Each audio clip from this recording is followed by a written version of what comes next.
Anointing आपको expand करती है। जो मकसद परमेश्वर ने जिसके तहत आपको बुलाया है, उस मकसद को आप पूरा नहीं कर सकते अगर अभिषेक की कमी आपकी लाइफ में है तो। अनॉइंटिंग एक रियल चीज है। बाइबल कहती है पौलुस के देह से रुमालों को छुआ कर, देह में क्यों? क्योंकि देह के अंदर ही परमेश्वर ने मसे को रखा है। परंतु हमारे पास यह धन मिट्टी के बर्तनों में रखा है और यह असीम सामर्थ हमारी ओर से नहीं वरन परमेश्वर की ओर से ठहरे।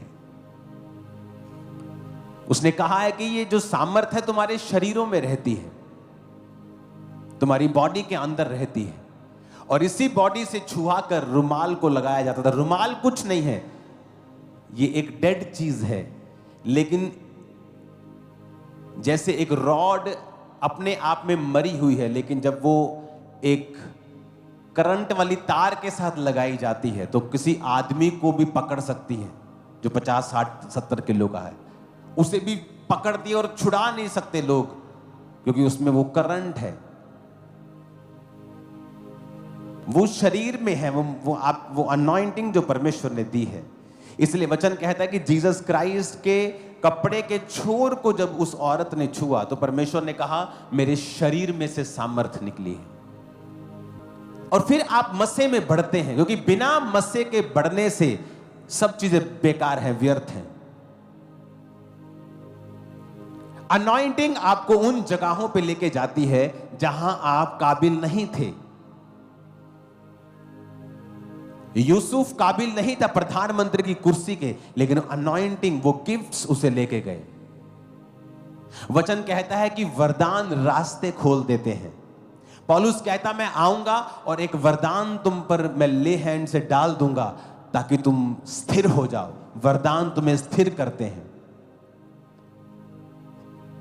वरदानों के द्वारा सेवकाइयां स्थिर होती हैं, जिंदगियां स्थिर होती हैं। वचन हमें संभाल के रखता है।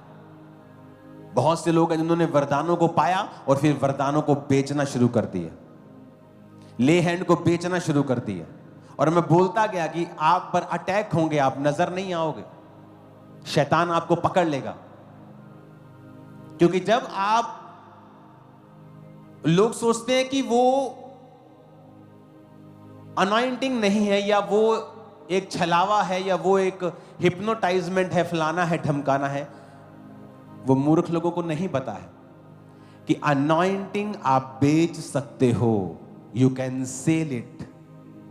जब एक जेंटलमैन व्यक्ति किसी भाई के घर जाता है और उसे एक पेन दे के आता है कि ये ले गिफ्ट, और जब वो आपस में सहमत नहीं होते तो वो जेंटलमैन कभी 1 साल बाद उसके घर नहीं जाता कि मैंने तुझे पेन दिया था, मुझे वो पेन वापस कर दे। जब परमेश्वर आपको वरदान देता है, वो वरदान कभी वापस नहीं लेता।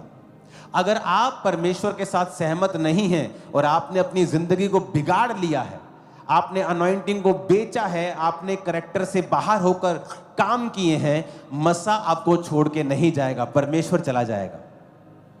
और ये चीज आपको डिसीव करेगी, आपको धोखा देगी, क्योंकि आपको अभी भी ये लगेगा कि मैं प्रार्थना कर रहा हूं और लोग चंगे हो रहे हैं, इसका मतलब परमेश्वर मेरे साथ है। जबकि रियलिटी में वो वरदान है। आप चाहे कैरेक्टरलेस भी हो, वो वरदान तब भी काम करेगा। और जब अटैक होगा, परमेश्वर आपके संग नहीं होगा, फिर आपके संग नहीं होगा, क्योंकि आप परमेश्वर की प्रेजेंस से हट गए। वरदान अब भी काम कर रहा होगा। और ये इंपॉर्टेंट होता है कि जब आप परमेश्वर के अभिषेक को पाएं, अपनी लाइफ की प्योरिटी को बना के रखें, क्योंकि जब आपके ऊपर वरदान होगा, शैतान अटैक भी आप पर ज्यादा करेगा। लेकिन ये अनॉइंटिंग है जो आपको एक्स्ट्रा ऑर्डिनरी जगहों पे लेके जाती है। रिजल्ट आपके एक्स्ट्रा ऑर्डिनरी होते हैं। ये मसा है परमेश्वर का जो आपको एक्स्ट्रा ऑर्डिनरी रिजल्ट देता है। अनॉइंटिंग से सब पॉसिबल है। क्या है आपकी मुश्किल? अनॉइंटिंग से वो पॉसिबल है हल होना। मैंने अपने स्पिरिचुअल फादर से कहा मेरे पास जगह नहीं है, 2011 में की बात है। किसी ने अपना प्लॉट दिया था चर्च को मीटिंग करने के लिए, और मेरी आदत होती थी कि जब कोई किसी का प्लॉट में मैं मीटिंग कर रहा हूँ, मुझे मालूम था कि ये मेरी फाइनल डेस्टिनेशन नहीं है, मुझे आगे बढ़ना है, तो मैं उनसे बोलता था कि आप मेरे लिए प्रार्थना करो कि परमेश्वर मुझे जगह दे। कहते तुझे जगह नहीं चाहिए, तुझे मसा चाहिए, यू नीड अनॉइंटिंग। जब मसा तेरे पास आएगा सब चीजें आ जाएंगी। कई बार मैंने पास्टर्स को देखा है, मुझे जगह चाहिए, मुझे मकान चाहिए, मेरी प्रॉब्लम ठीक हो जाएगी, मुझे ये वाली चीज मिल जाए तो मेरी प्रॉब्लम। भाई साहब, जिस दिन मसा जेन्युइन आपकी लाइफ पर आ गया, सब चीजें आ जाएंगी। सब, जिस दिन अनॉइंटिंग आपकी लाइफ पे आ जाएगी,